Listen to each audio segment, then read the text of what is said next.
하이닉스제약부나 SK 하이닉스 이런 회사들이 있고요.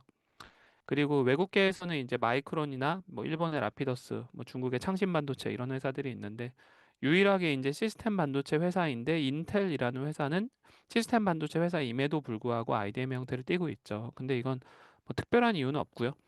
전 세계에서 가장 오래된 반도체 회사가 인텔인데 그러다 보니까 인텔은 인텔이 제조한 설계한 것들을 위탁해서 제조할 수 있는 회사가 지구상에 없었습니다. 그러다 보니까 인텔은 과거에 메모리 반도체, 시스템 반도체를 다 하던 회사였고 자기들이 설계한 걸 만들어줄 수 있는 외부 회사도 없었기 때문에 직접 제조 라인을 가져가고 있었죠. 그게 지금까지 이어져 온 거고요. 그러다 보니까 인텔 같은 회사는 앞으로도 나오는 게 거의 불가능에 가깝습니다. 그래서 보통 메모리 회사들이 IDM의 형태를 띈다라고 이해하시면 되고요. 그리고 이제 시스템 반도체 회사들은 대부분 이게 나눠져 있습니다. 그래서 시스템 반도체의 설계만 독립적으로 담당하는 회사들을 우리끼리 팹리스, 팹이 없다고 해서 팹리스라고 부르고요.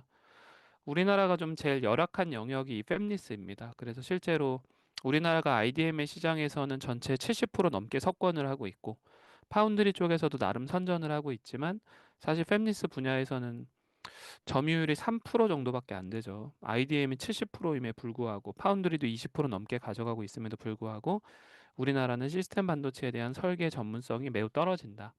그러다 보니까 이제 뭐 설계를 하기 위해서는 보통 석사 혹은 뭐 박사 같은 대학원 진학을 좀 필요로 하는데 그런 인력들이 우리나라에는 많지 않다 보니까 뭐 그게 물론 여러 가지 이유가 있겠지만 그래서 아직은 우리나라가 좀 나아가야 될 것들이 많다 하는 게 우리끼리 팹리스라고 부릅니다.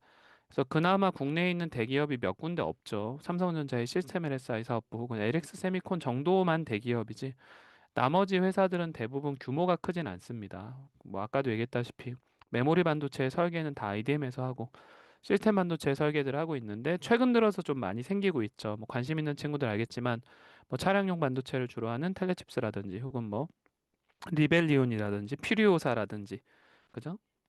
이런 곳들이 이제 새롭게 계속 생겨나가면서 우리나라도 이제 팹리스 쪽으로 나름 전문성을 가져가려는 노력들을 열심히 하고 있다. 다만 아직까지는 좀 그런 부분들. 그건 어쩔 수 없죠. 우리나라는 반도체 시장에서 선택과 집중을 해온 겁니다. 우리가 후발주자였고 그러다 보니까 우리는 시스템 반도체가 진입 장벽이 더 높거든요. 그래서 우리는 그럼 진입 장벽이 조금 낮은 메모리 반도체부터 우리가 잘해서 1등하고 그리고 메모리 반도체를 기반으로 시스템 반도체를 확장해 보자.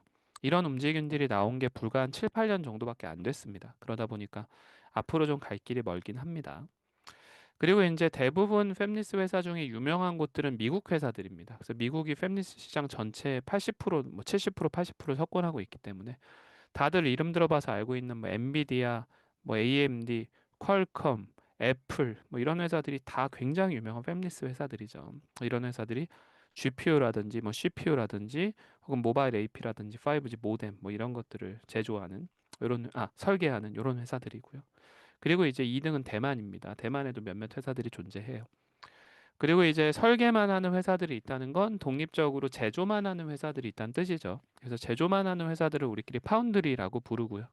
그러면 설계한 곳에서 설계한 아키텍처대로 가장 최적의 어떤 제조 솔루션을 제공해서 제품의 퀄리티를 높이는 이런 것들을 하는 걸 파운드리라고 하고요.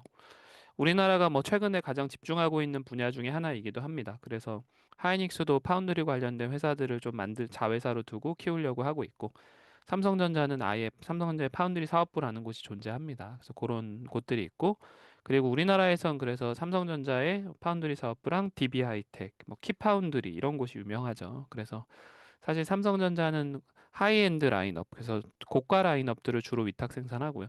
DB하이텍이나 키파운드리는 좀 가성비, 중저가 라인업들을 위탁 생산하고 있습니다. 그래서 그렇게 하고 있고, 그리고 외국계 중에서는 이제 파운드리 시장에서 괴물 같은 회사가 있죠. 그래서 타이완 세미컨덕터 매니펀처링 컴퍼니라고 하는 TSMC.